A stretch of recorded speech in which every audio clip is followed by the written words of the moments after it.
The sweat-stained walls of Mickey's boxing gym in North Philadelphia echoed with the rhythmic thud of leather on canvas as serious fighters prepared for upcoming bouts.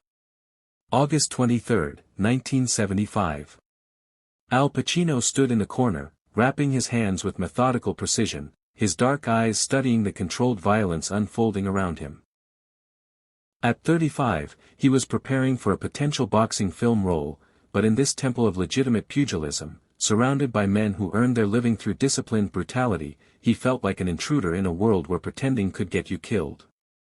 But what happened in the next hour would prove that some actors don't just pretend, they transform. Mickey's wasn't a Hollywood gym with mirrors and air conditioning. This was where Philadelphia's toughest fighters came to learn the craft of organized violence. Heavy bags hung from reinforced chains, their surfaces worn smooth by thousands of punches. The ring in the center bore stains from decades of blood, sweat, and the particular brand of courage that only boxers understood. The air was thick with liniment, leather, and the metallic taste of serious training. Al had been coming here for 3 weeks, preparing for a role that would require him to convincingly portray a boxer's physicality and psychology. Unlike other actors who might rely on camera angles and stunt doubles, Al's method approach demanded complete authenticity. He needed to understand not just how boxers moved, but how they thought, how they processed pain, and how they transformed fear into aggression. The gym's regulars had initially viewed him with the mixture of curiosity and skepticism that professional athletes reserve for celebrities invading their space. But Al had earned grudging respect through his work ethic, arriving early, staying late, and approaching boxing training with the same intensity he brought to character preparation. But today, that respect would be tested by the arrival of boxing royalty. The gym's atmosphere shifted when Rocky Marciano walked through the door at 2:30 p.m. At 51, the former heavyweight champion still carried himself with the controlled confidence of a man who'd never lost a professional fight. His 49-0 record was the stuff of legend, 43 knockouts, including victories over Joe Louis, Ezid Charles, and Archie Moore. When Rocky Marciano spoke about boxing, even hardened professionals listened with religious attention. "Mickey!" Marciano called out to the gym's owner, his voice carrying the particular authority of someone whose opinions carried the weight of undisputed championship pedigree. "Heard you got some Hollywood actor in here pretending to be a fighter." The gym went quiet, every heavy bag and speed bag workout pausing as fighters turned to watch the interaction between the legendary champion and the actor who'd been training among them for weeks. Mickey Torino, the 60-year-old ex-fighter who owned the gym, approached Marciano with visible nervousness. "Rocky, Al's been working hard, man. Real hard. He's serious about learning the craft." "Learning the craft?" Marciano repeated, his voice carrying obvious amusement. "Mickey, boxing isn't something you learn for a movie role. It's something you live or die by. There's a difference between playing a fighter and being a fighter." Al continued wrapping his hands, his movements steady despite feeling the weight of 40 pairs of eyes focused on him. He'd encountered skepticism before, but this was different. Rocky Marciano wasn't just questioning his acting ability, he was challenging his right to exist in this sacred space. "Where is he?" Marciano asked, scanning the gym until his eyes landed on Al, "You the movie star?" Al looked up from his hand wraps, meeting Marciano's gaze directly. "Al Pacino," he said simply, extending his hand. Marciano shook it briefly, his grip testing Al's strength with the casual evaluation of someone who'd spent decades assessing opponents. "Rocky Marciano. Heard you're making a boxing movie." "Preparing for a possible role," Al replied carefully. "Trying to understand what real fighters go through." "Understanding," Marciano repeated, his tone suggesting that understanding and experiencing were entirely different concepts. "Let me tell you something about understanding, Al. You can study boxing, you can train boxing, you can even look like a boxer. But actors can't fight. Not really." The statement hung in the air like a challenge. Every person in Mickey's gym understood they were witnessing something significant, a moment where Hollywood glamour met authentic pugilistic authority. Boxing isn't acting, Marciano continued, his voice gaining intensity. When I stepped in the ring with Joe Louis, there was no script, no director, no second take. Just me and a man trying to knock my head off. That's reality. That's what separates real fighters from people playing dress-up. Al's jaw tightened slightly, but he remained silent, understanding that interrupting Rocky Marciano would be both disrespectful and tactically unwise.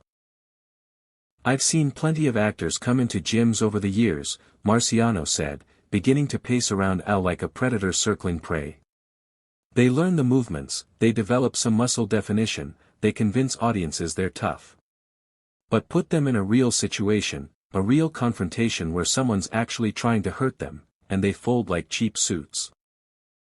The gym was completely silent now, even the ambient sounds of training having stopped as everyone focused on the confrontation developing between the undefeated champion and the Hollywood actor.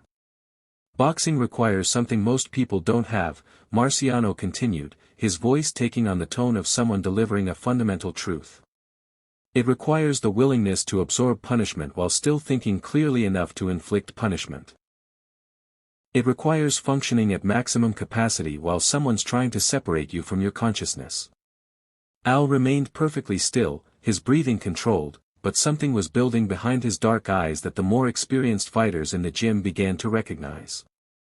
So when I see actors pretending to be fighters, Marciano said, stopping directly in front of Al, I see people playing with something they don't understand. Boxing isn't entertainment, it's survival. And actors can't fight because acting is about pretending, while fighting is about accepting reality. The final insult was delivered with casual authority, but Al's response would prove that some realities couldn't be dismissed so easily. Mr. Marciano, Al said quietly, his voice carrying a new quality that made everyone in the gym lean forward despite themselves, you're absolutely right about one thing. What's that? Acting is about pretending, Al replied, his voice gaining strength. But method acting is about becoming.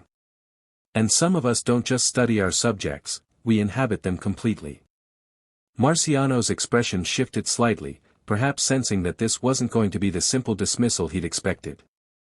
Big difference between studying fighters and being one, Marciano replied. You want to understand what real fighting feels like. Al's response would shock not just Rocky Marciano, but everyone present who thought they understood the difference between Hollywood and reality. Al's response would shock not just Rocky Marciano, but everyone present who thought they understood the difference between Hollywood and reality.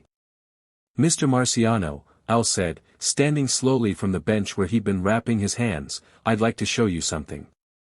The movement was controlled but carried an undercurrent of building energy that made the experienced fighters in Mickey's gym suddenly more alert. This wasn't the defensive posturing they'd expected from a Hollywood actor being challenged by boxing royalty. Show me what? Marciano asked, his tone carrying the confident amusement of someone who'd never been surprised by anything an actor could demonstrate. What it looks like when method acting meets real preparation, Al replied, his voice taking on the controlled intensity that had made him famous. When someone doesn't just study fighters, but becomes one. Al walked toward the heavy bag in the center of the gym, his movement deliberate and purposeful. The fighters who'd been training with him for 3 weeks noticed something different about his demeanor, a focus and aggression they hadn't seen before. Al, Mickey called out nervously, you don't have to prove anything to anybody. Yes, I do, Al replied, not taking his eyes off Marciano. Because there's something Mr. Marciano doesn't understand about what I've been doing here. Al positioned himself in front of the heavy bag, his stance shifting subtly into something that made every professional in the gym take notice. This wasn't the textbook position they'd been teaching him, this was something more natural, more instinctive. I didn't come to Mickey's to learn boxing for a movie role, Al said, his voice carrying to every corner of the silent gym. I came here because I've been boxing since I was 14 years old in the South Bronx. Street boxing. Real boxing. The kind where you learn to fight or you don't eat. The revelation hit the gym like a physical force.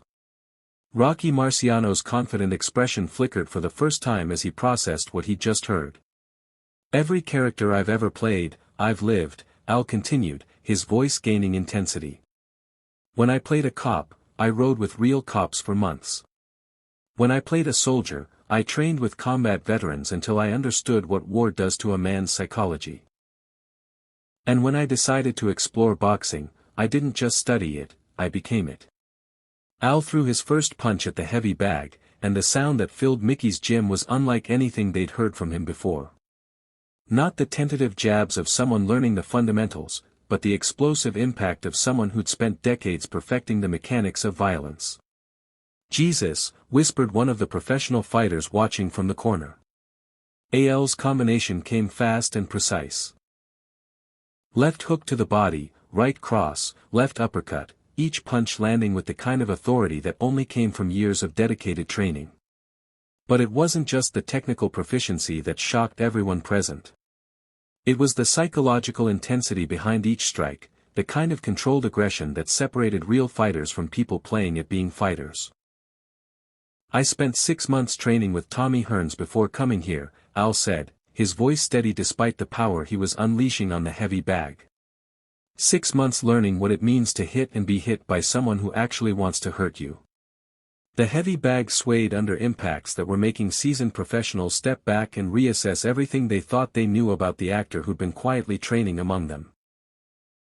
"I sparred with middleweights, welterweights, anyone who would get in the ring with someone they thought was just playing around," Al continued, his combination work becoming more complex, more devastating. "And I learned something that you can't learn from movies or books or even watching fights." Rocky Marciano stood transfixed, his legendary confidence shaken by what he was witnessing. This wasn't an actor pretending to box. This was someone demonstrating legitimate fighting skills with an intensity that rivaled professional athletes. "I learned that real fighting isn't about size or strength or even technique," Al said, his voice building with each punch. "It's about the willingness to absorb damage while inflicting damage. It's about functioning when your survival instincts are screaming at you to run." Al's final combination was delivered with such explosive power that the heavy bag's chain groaned under the impact. When he stepped back, his breathing was controlled, his stance relaxed, but his eyes carried the kind of focused intensity that every fighter in the gym recognized as authentic. "And I learned that the difference between actors and fighters isn't that actors pretend while fighters are real," Al said, turning to face Marciano directly. "The difference is that most actors are satisfied with surface authenticity. Real actors, method actors, become what they need to become, completely and without compromise." The silence that followed was electric and uncomfortable. Rocky Marciano, the undefeated heavyweight champion who'd never been speechless after 49 professional fights, found himself unable to respond to what he'd just witnessed. "Mr. Marciano," Al said, his voice returning to the respectful tone he'd used at the beginning of their encounter, "you're right that boxing requires something most people don't have. But what you didn't know is that method acting requires the same thing, the willingness to risk everything to find authentic truth." Al walked closer to Marciano, his movement confident but not threatening. "When I prepared to play Michael Corleone, I didn't just read about organized crime. I spent months understanding what it costs psychologically to choose family loyalty over personal morality. When I prepared Frank Serpico, I didn't just put on a police uniform, I learned what it means to risk your life for principles that most people only talk about." The gym remained completely silent, every person understanding they were witnessing something unprecedented, a Hollywood actor proving his legitimacy to boxing royalty through demonstration rather than argument. "And when I decided to explore boxing, I didn't come to a gym to learn choreography for fight scenes," Al continued, his voice taking on passionate conviction. "I came to understand what it means to step into a ring knowing someone is trying to hurt you, and choosing to hurt them first." Rocky Marciano's expression had shifted from dismissive confidence to something approaching recognition. He was seeing something he'd never encountered before. An actor who'd achieved genuine fighting competency through the same dedication that created championship boxers. "Show me your hands," Marciano said quietly. Al extended his hands, still wrapped from training. Marciano examined them with the careful attention of someone who'd spent decades evaluating fighters, looking for the telltale signs of authentic training, calluses, scarring, the subtle deformities that came from years of impact. "These aren't actors' hands," Marciano said, his voice carrying genuine surprise. "These are fighters' hands." "That's because for the past 2 years, I haven't been an actor preparing for a boxing role," Al replied. "I've been a fighter who happens to work in movies." Marciano looked up from Al's hands, meeting his eyes with newfound respect. "How long have you been boxing seriously?" 21 years, Al answered. "Started in the Bronx when I was 14. Kept training through theater school, through early films, through everything. Boxing wasn't preparation for a role, it was preparation for life." The revelation was devastating to Marciano's entire framework for understanding the confrontation. He'd come to Mickey's gym expecting to humble a Hollywood pretender, but instead had discovered a legitimate fighter who'd been quietly training among professionals for decades. "Why didn't you tell anyone?" Marciano asked. "Because real fighters don't need to announce themselves," Al replied. "They just fight." Marciano stood silent for nearly 30 seconds, processing what had just occurred. The undefeated champion who'd built his reputation on instantly recognizing authentic toughness had completely misjudged someone based on their profession rather than their preparation. "Al," Marciano said finally, "I owe you an apology. And I owe everyone in this gym an explanation." He turned to address the assembled fighters, his voice carrying the authority of someone making an official pronouncement. "What I just saw wasn't an actor pretending to box," Marciano announced. "What I saw was a fighter who's been hiding in plain sight for 20 years. Those hands, that technique, that intensity, that's the real thing." The gym erupted in applause, not for a celebrity who'd impressed them, but for a fellow fighter who'd earned their respect through authentic demonstration rather than reputation. "But there's something else," Marciano continued, looking directly at Al. "What impressed me most wasn't your boxing skills, though they're legitimate. What impressed me was that you didn't try to prove yourself until I forced the issue. Real fighters don't need to show off. They just need to be ready when it matters." Al nodded, understanding that he'd just received recognition from one of boxing's greatest champions, not for his acting ability, but for his fighting authenticity. "Mickey," Marciano said, addressing the gym owner, "you've got a real fighter training here. Treat him like one."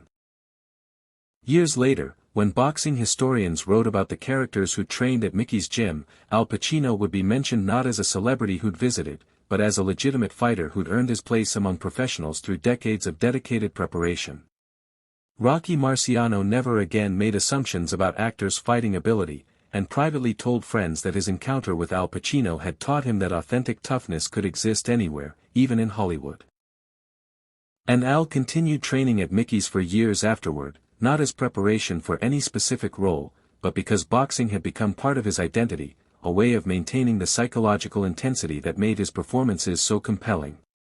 The story spread through Philadelphia's boxing community within days, not as gossip about a celebrity encounter, but as a lesson about respecting dedication wherever it was found.